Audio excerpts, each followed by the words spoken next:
আসসালামু আলাইকুম, সবাই কেমন আছেন? আশা করি সবাই ভালো আছেন। আমার পাশের বাড়ি আবু কালাম ভাই অনেক দিন ধরে বলতেছে ওনার বাড়িতে আসার জন্য, ওনার ঘরটা নতুন একটা বিল্ডিং দিচ্ছে, ওই ঘর দেখার জন্য। তো আজকে আসলাম আপনাদেরকে। আজকে আবু কালাম ভাইয়ের ঘরটা চারপাশে আপনাদেরকে সব কিছু দেখাবো। আপনাদেরকে সবই রুম দেখাইতেছি। রুমটি দেখে আলমাসকে দেখতে পাইতেছি, আলমাস দাঁড়ায় আছে, কাজ করতেছে এবং আমরা এখন ছাদের উপরে উঠব। জল ছাদ দিতেছে এবং ছাদরা কিভাবে দিতেছে চারটা পাশ আপনাদেরকে দেখাবো।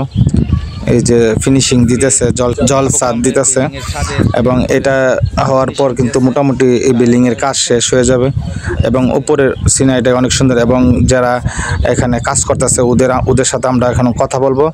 আসুন আমার সাথে। আপনারা এখানে কাজ করতে, এই বিল্ডিং এর কাজ করতেছে, আপনাদের কাজ কেমন চলতেছে?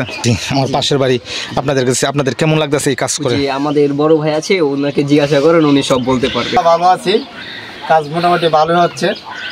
তো কাজ ঠিক মতো আমরা করতেছি, মালিকও সন্তোষ আছে।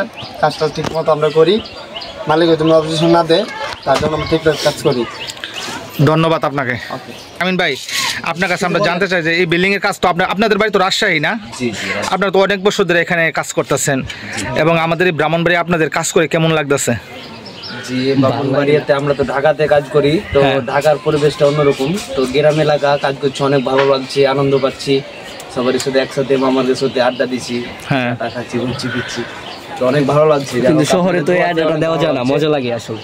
শহরের মতন কি আর মজা লাগবে? গ্রাম এলাকা মজা অন্যরকম। হ্যাঁ, ভালো লাগছে ভাইয়া।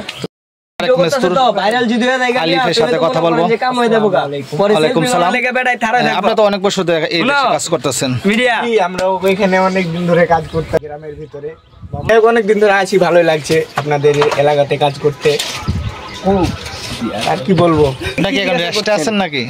রেস্টে বলতে গেলে একটু মানে শরীরটা ক্লান্ত, ঝিমাতে। আপনি তো অনেকদিন ধরে এই বিল্ডিং এর কাজ করতেছেন না? তো আপনি কিছুদিন দেখলাম যে এখানে আসেন নাই, তা কোথায় ছিলেন আপনি? আমার এক ভাগ্নির অসুস্থ ছিল, তাই ওই জায়গায় চলে গেছি। হ্যাঁ, তারপর আপনার ভাগ্নির কি অবস্থা? আমার ভাগ্নির তো শরীর খুব অসুস্থ। দেশের বাইরে, দেশে যারা আছেন, প্রবাসে যারা আছেন, সবাই আমার ভাগ্নির জন্য দোয়া করবেন। ভাই, আমার ভাগ্নির তো শরীরটা যায়, আল্লাহর কাছে আপনারা সবাই দোয়া করবেন। আমরা নিজেও দোয়া করি, আপনারা প্রবাসের জন্য আমরা নিজেও দোয়া করি। সবাই ভালো থাকবেন, সবার জন্য দোয়া রইল সবাইকে।